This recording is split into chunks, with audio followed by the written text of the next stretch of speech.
Hello, my name is Kate McClaskey, and I'm sitting here with author David Madden, author of Abducted by Circumstance. Now, your book is about a woman who witnesses the abduction of another, triggering a mental connection with the captive and causing her to reevaluate her own life. Now, what would you say is the inspiration of Abduction by Circumstance? By the way, that was very well stated. Thank really you. got the whole thing going.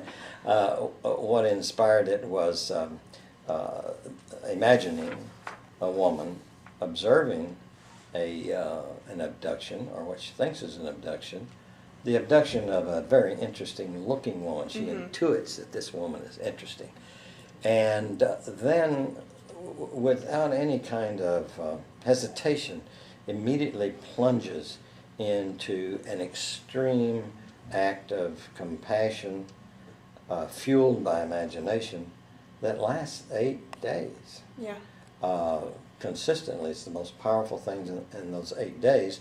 Evaluating her own life comes from the fact that she is engaged in relationships with her husband, her children, and with her father and other people. And the past too, because her mother committed suicide in the house where she lives. So especially toward the end, she realizes that it's been almost as much about her. Well, it's been about her completely, but that it's not only an act of compassion for a person who's actually missing, but it's also been a process of self-understanding, not discovering her identity. I don't like that. Yeah. She had an identity. As opposed to the main character in The Suicide's Wife, who had very little identity, but who reached a point where she was about to create one out of circumstances. So, Would you say that's the theme of the novel, her coming to realize this at the end? no, the theme of the novel, and a lot of my novels, is the power of the human imagination. Okay. The theme is, and in this case, a greater awareness on my part of compassion, the power of compassion. And the idea that what we not only do has consequences that we can't see, but what we think in some strange way has repercussions sometime within the universe. I had a phrase, I woke up one morning with a phrase that's the title of one of my stories in the collection called The Shadow Knows. And the phrase is, the world's one breathing. So she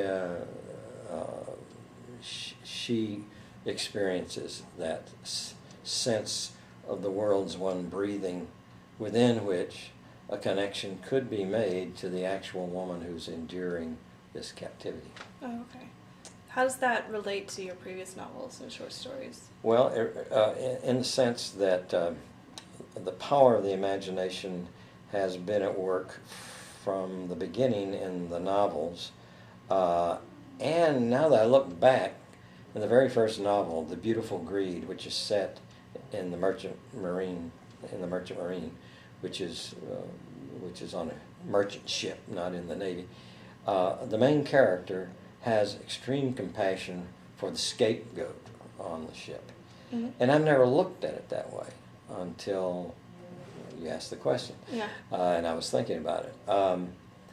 I thought that it was simply a young Southern liberal standing up for people for the underdog, which is an attitude and an idea and a commitment and being a liberal. But what I was doing without realizing it was I was also having him respond on a deep, compassionate level.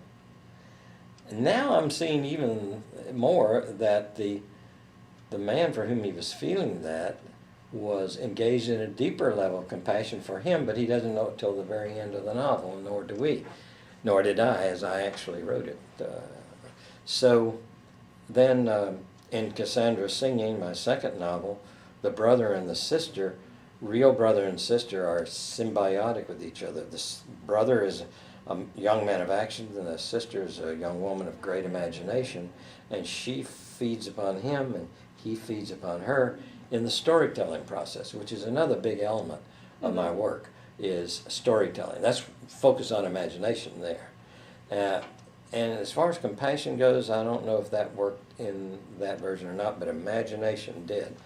And so I think also in The Suicide's Wife, to leap ahead, well, leap ahead, wait a minute. Well, but there's Bijou. Yeah, Bijou is about a kid about 12 or 13 years old who works in the Bijou Theater here in Knoxville, and although I changed the name of the city, and he feels compassion for all kinds of people when the kids around him don't. And he's engaged in a constant process of imagination. He's a creative person, a writer, a young writer. So yeah, looking back from this novel where I'm very conscious of compassion, I'm seeing that theme. And then one last thing, in The Suicide's Wife, here's a woman whose husband was a poet who used his imagination, but who didn't really understand his wife because she was a person with very little personality, and he probably couldn't. She lived mostly in the body. So when he kills himself, she's forced to interact with people, and in the process, she is forging unconsciously an identity that includes imagining herself with other people, imagining why other people liked her husband or didn't like him. And so at the end of the novel, she's on the verge of being able to imagine, to be compassionate, and so on. Sort of like Meursault in The Stranger, who in the very end makes his first move toward relating to people by screaming at the priest who wanted to become a Christian. So I give short answers, you understand. No, I really mean that. You mentioned the storytelling aspect. What did you mean by that? Well, I've often thought of myself as insofar as I'm a Southern writer, that I was influenced maybe most by the Southern Appalachian mountain storytelling, oral storytelling tradition, which I got from my grandmother. So I was very impressed by the effect she had on me and on my brothers of telling simple stories, and sometimes over and over the same story. And the difference was the technique she used. She would vary the technique even more than varying the story. So I thought, this is a mysterious process. You hear the same story, but it must be her and her way of doing it. So I eventually saw that that's what the writer does. The writer is not just telling a story, but he's telling in a certain way that makes all the difference. But I was also influenced by the movies, and in those days we had radio plays, and by radio plays, and by things I would find in the newspaper. So it's story focused. But then when I read James Joyce, Ernest Hemingway, and others, I began to focus on the art of fiction. And that's what my grandmother was doing. She had the art of the storyteller. What would you say your way of storytelling is? My way of storytelling is to use techniques, stylistic and other techniques, to involve the reader. So the reader has to participate. I don't just, Stephen King put it in a New York Times article. He said, David Madden engages the whole person who reads. He says, you could read my novels with one eye on a beach, but David Madden writes in such a way that you have to become involved. So the reader is built in. It's not catering to the reader. That's making the reader my accomplice.